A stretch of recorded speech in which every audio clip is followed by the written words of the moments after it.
Good afternoon, friends. I am S.M. Ejaz Ahmad, Director, Board of Practical Training, Eastern Region, Kolkata, and today I am going to share with you the presentation on newly developed skill assessment and certification model for apprentices benchmarked with best practices. I have divided my presentation in mainly 4 parts. The first one is the existing certification and assessment model. Before we move ahead, it is always important to know, for especially those who are not very well versed with the existing model, to know what is the existing model actually. Then we will be covering need for the new model, why there is a requirement to have a new model, and then thirdly, the part of the presentation will be the new certification and assessment model, and the last will be coming up with the expected outcome. Let us go to the existing model. We all know that the existing model of apprenticeship training certification and assessment system is basically spread over a period of 1 year. The existing model is based on quarterly assessment. The training establishments quarterly assess the progress of the skill development in apprentices, and it is they who basically recommend after assessment the category on which the certification will be based. The regional boards, based on the assessment or recommendation of the training establishments, issues certificate of proficiency on behalf of Government of India. The certificate of proficiency primarily recognizes the participation of the apprentices. The content of the certificate only has a mention that the apprentices have successfully completed their 1-year apprenticeship training period, and moreover they also have the performance index mentioned into that in a very general term. This certificate of proficiency reflects in general index of the apprentices performance like excellent, very good and very good, and good as well as unfit. Let us go to the existing model. Here the pictorial diagram, we can understand what exactly the existing model is. In the existing model of apprenticeship training, assessment and certification system, once the training starts, the assessment is done, the first assessment is done at the end of first quarter, and then the second and third and fourth will be done subsequently at the end of second quarter, third quarter and fourth quarter respectively. Although the assessment is made on quarterly basis at the end of each quarter, but during the course of development of skills, there is no standard curriculum or there is no standard courses for skill development that is available to be followed by the training establishments. We all know that in the existing model, it is the training establishment who primarily develop their own program, apprenticeship program, spread over a period of 1 year, and then they implement for the apprentices in their establishments.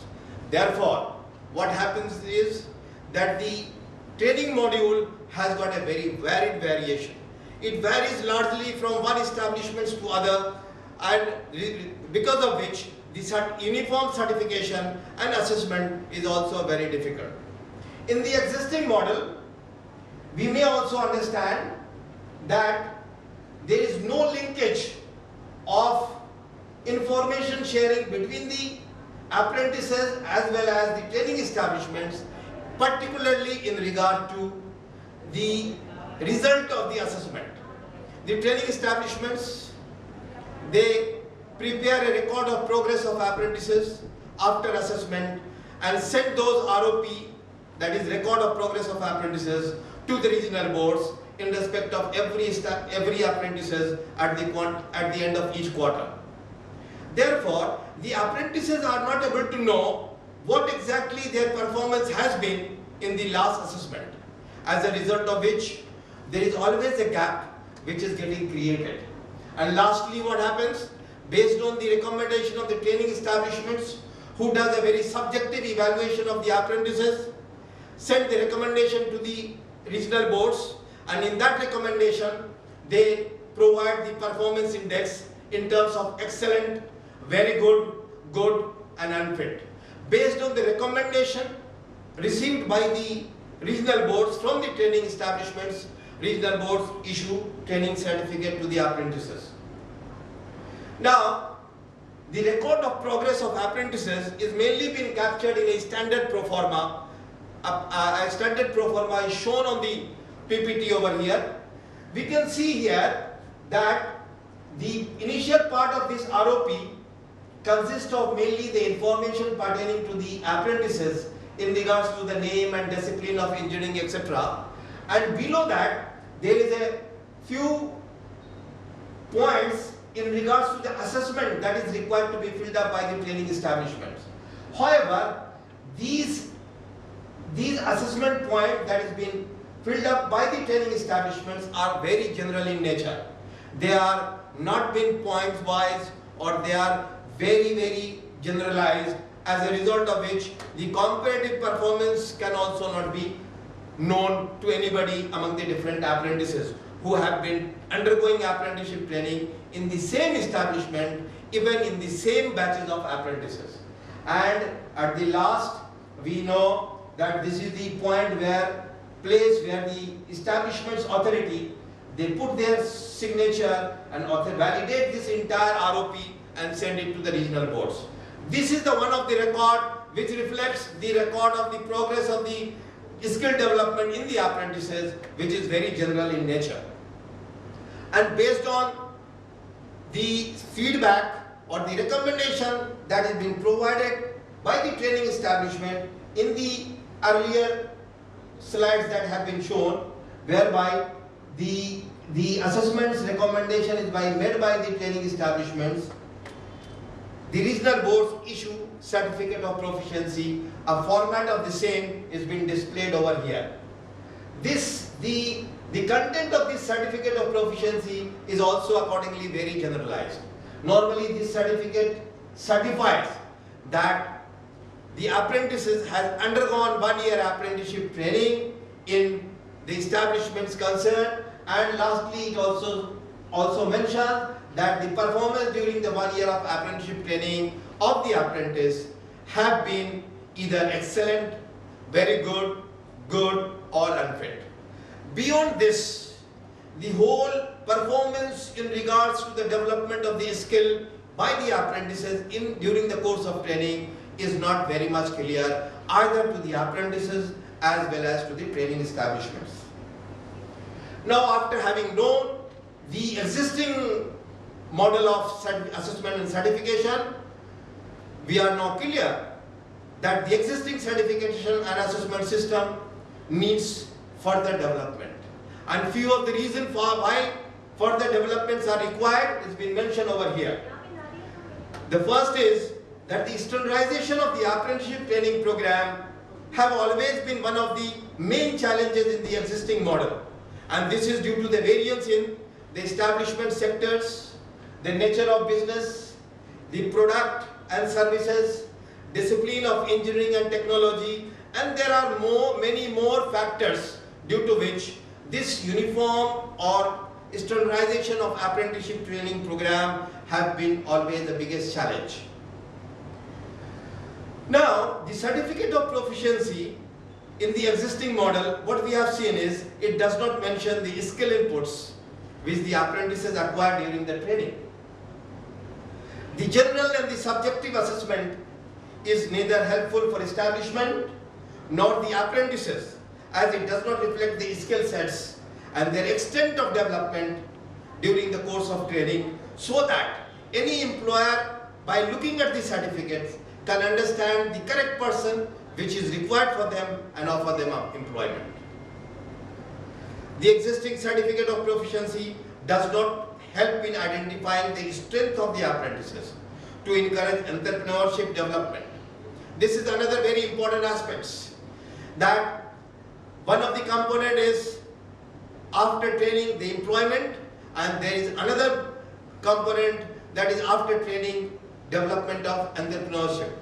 Now, if one entrepreneur is developed out of maybe 1,000 apprentices, it is ultimately going to benefit 1,000 more number of apprentices in terms of providing employment. Therefore, identifying the traits of the entrepreneurship among the trained apprentices is also very important, and that component is also missing in the existing certificate of proficiency. Going further ahead, to improve the quality in training and also to make the assessment and certification more valued, a new model of assessment and certification is very urgently required, and the requirement has been felt very urgently by most of the stakeholders. Now let us come to the new model. Having spoken about the existing model, then we have understood what is the need for a new model after going through the existing model. Now let us go through the new model. The new model, the regional boards took initiative in the consultation with the stakeholders. The series of consultative programs and meetings were held with the stakeholders during last 1 year. And a committee was constituted consisting of the representatives from establishment, institutions, CII and all other regional boards who sat together at many instances and then they prepare a model. The regional boards initiated consultation with the stakeholders in their respective regions. The other regional boards, Western regional boards, Eastern and Southern regional boards, as well as the Northern regional boards, they all have been consulting with their stakeholders in their regions before coming to the meeting and then sharing the views before the new model has been developed. Important skill sets identified for development and assessment in the new model for certification. This is a common view shared by most of the stakeholders. During the consultation program, most of the stakeholders from different parts of the countries, when their views were collected and it was collated properly, it has been seen that one of the common views that has been shared by everybody, each and every stakeholder, was that the important skill sets must be identified for the purpose of development, assessment and certification. Now let us see what are those skills that have been identified in the new model. The skills for assessment that has been identified has been categorized into two important parts. One is under general attributes and the another one under technical skills. Under general attributes, again 6 different skills have been identified, and those are the communication skill, leadership skill, analytical skill, multitasking skill, time management skill, positive attitude, and these are the 6 different components that has been merged together under a group called general attributes. And under technical skills, these are the industry specific skills, and there the maximum area, 3 areas has been identified or has been recommended for development of a skill and subsequently the assessment and certification. Therefore, we have got at the max 6 number of attributes or skill sets under general attributes and 3 skills under technical skills, where the student or the apprentices during the course of training will be provided on-job skill learning platform. Now let us understand the salient features of the new model. In the new model, skill development and assessment considered as a combo of general attributes and technical skills. 6 most important skills under general attributes with benchmark program common across all establishments were considered for development and assessment. 10 skill subsets defined for each skills under general attributes benchmarked with best practices for development and assessment. The program for development of technical skills be formulated and implemented by the individual establishments.